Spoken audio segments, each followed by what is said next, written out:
Hola, soy Ana Raquel y te doy la bienvenida a Indómitamente, un espacio para reflexionar, aprender, hacernos preguntas y buscar respuestas que nos ayuden a construir bienestar. Hola, te doy la bienvenida a Indómitamente. En los 2 episodios anteriores estuvimos hablando sobre cómo aquello a lo que llamamos amor es una construcción social además de una experiencia personal y de cómo aún hoy vivimos en la era del amor romántico sostenida por una serie de ideas y mitos bases. Y aunque ya vemos muchas personas que buscamos transformar nuestra forma de entender y vivir el amor, sobre todo que buscamos formas en las que amar no implique someternos a los mitos y roles que nos impone el amor patriarcal, pues seguimos en esta era. Y entonces, en el episodio de hoy vamos a charlar sobre cuáles son los roles que esta mitología del amor romántico construye e impone para nosotras las mujeres. En el siguiente vamos a hablar de los roles que hay para los hombres. Y entonces, para hacerlo, vamos a ver algunos ejemplos de las narrativas en las cuales se sostienen estos roles, como los cuentos de nuestra infancia, las películas, los libros y demás. Entonces te invito a que tomes nota de aquello con lo que te identifiques o te vaya generando dudas. Si piques porque hay roncha, ¿no? Recuerda. Y si te gusta el contenido, te invito también a que lo compartas y me lo hagas saber con tus comentarios, tus me gustas. Y bueno, vamos a empezar. Entonces, para hacer nuestro análisis de una manera más amena y clara, vamos a usar como ejemplo los personajes de los cuentos y las películas que nos vieron crecer, que nos ven a las personas de mi generación, y bueno, creo que todavía siguen siendo relevantes porque hoy por hoy acompañan a muchas niñas, acompañaron a muchas adolescentes, mujeres que están entrando en la edad adulta y hombres también. Y entonces aquí quiero aclarar que aunque es verdad que los cuentos, con sus giros, sus personajes y sucesos de la trama, han ido cambiando mucho con el paso del tiempo, esto no desvaloriza el análisis que haremos, al contrario. Vamos a observar cómo las narrativas o versiones vigentes durante prácticamente el último siglo se cumplen funciones muy importantes en la creación y sostenimiento de los mitos del amor romántico. Es decir, estos cambios tienen un porqué, un para quién y un para qué. Lo que además apoya lo que ya hemos dicho sobre cómo el amor tiene muchísimo de construido socialmente. Entonces, bueno, dicho lo dicho, comencemos con nuestro análisis. Entonces, primero vamos a enlistar las características de las princesas protagonistas de los cuentos y películas, como por ejemplo Blancanieves, Aurora, Cenicienta, Bella y sus secuaces, ¿no? Antes de que apareciera por ahí Valiente, porque después de Valiente, digo, en esta compañía cinematográfica, se van inaugurando ciertos cambios que van respondiendo pues a las necesidades del momento histórico y social en el que se iba entrando, ¿no? Entonces, bueno, estas princesas tienen más o menos las siguientes características. 1. Juventud y belleza, por supuesto según el estándar de belleza eurocéntrico. Hay muy pocas que no, e incluso está interesante ver cómo la discusión ha ido en si son princesas, si no son princesas. La inocencia y o ingenuidad, ¿no? Que raya así como en no sé nada, soy una tonta casi. Sé que son jóvenes, pero la manera en la que nos las presentan de pronto pareciera que aparentan más edad, ¿no? Como también vemos en ciertas películas de acción real o ciertas telenovelas, etcétera, libros. Inexperiencia sexual, ¿no? Estas chicas no han tenido relaciones sexuales y algunas ni siquiera han dado su primer beso. Cosa que tiene sentido si vemos sus edades, pero que luego no tiene sentido cuando al final del cuento se casan siendo unas niñas o adolescentes. Otra característica es esta bondad, ¿no? Sin miramientos, sin límites. También son chicas que no tienen posesiones.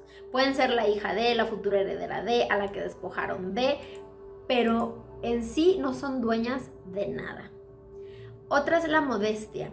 Son chicas que no se creen mucho, aunque algunas puedan aspirar a más, sobre todo encontrar novio o marido, o que pues ya vimos que tienen, o sea, cumplen con todos los estándares de belleza y como no se la creen o no lo saben, ¿no? Ahí entra la ingenuidad, la bondad, etc.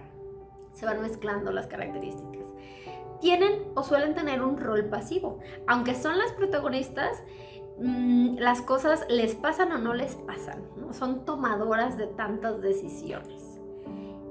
También son mujeres que no tienen redes de apoyo. De preferencia vamos a encontrar chicas huérfanas de madre y a veces de padre también, sin amigas mujeres. También tienen una tendencia a la fantasía.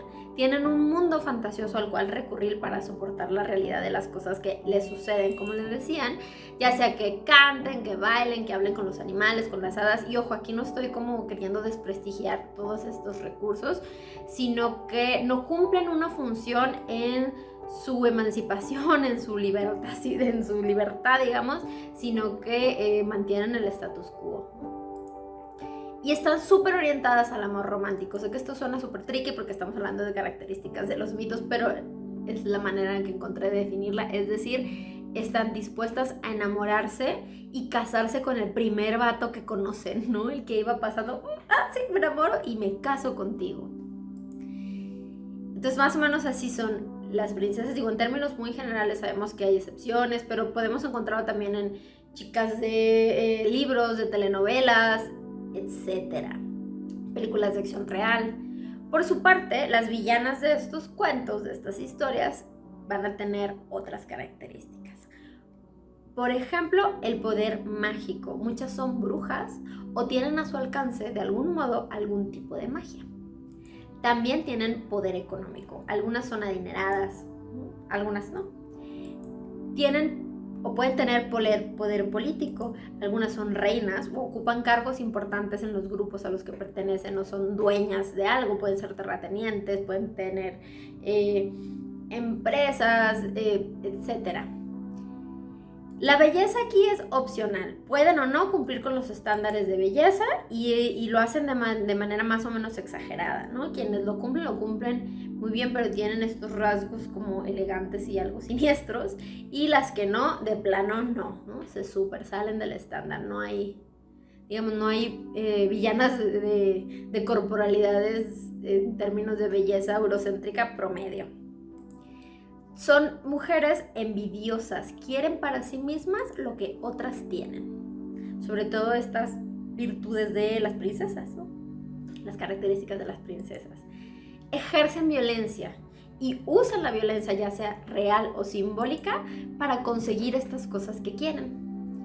También tienen cierto rasgo de crueldad. ¿Por qué? Porque no les importa generar sufrimiento para conseguir lo que quieren, o incluso hay aquellas que lo disfrutan. También son mujeres que tienen experiencia en la vida y a lo mejor experiencia sexual. ¿Por qué? Porque son seductoras muchas.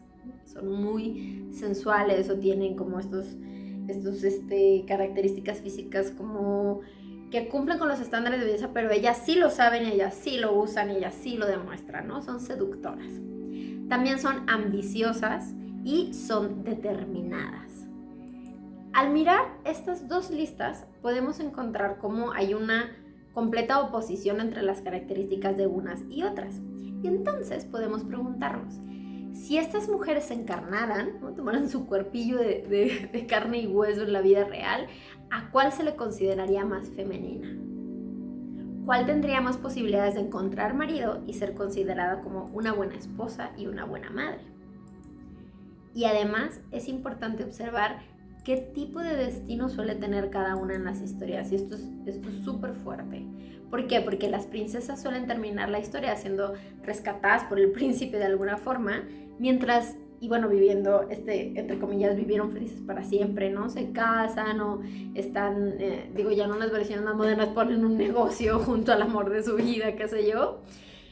Pero de algún modo terminan bien, mientras que la mayoría de las brujas terminan muertas. Cualquier parecido aquí con el proceso inquisitorio, por supuesto que es mera coincidencia, ¿no? Muertas. O por ahí con alguna súper desgracia, deformidad, desdicha, o sea, les va mal y de preferencia mueren. Entonces, esta estructura de personajes la podemos observar también en las novelas de los libros o en las películas de acción real, en series de televisión, en las telenovelas y en un sinfín de formas que pueden tomar actualmente los relatos. Entonces vemos cómo se nos va adoctrinando sobre lo que son y hacen las buenas mujeres, que sí merecen encontrar pareja y seguir vivas, y las que no. Y aquí creo que es como un punto súper importante sobre el cual reflexionar, ¿no? También me gustaría, ¿qué pasaría si a la lista que dice arriba bruja, ¿no? Todas esas características de la bruja, le cambiamos el título por el de rey?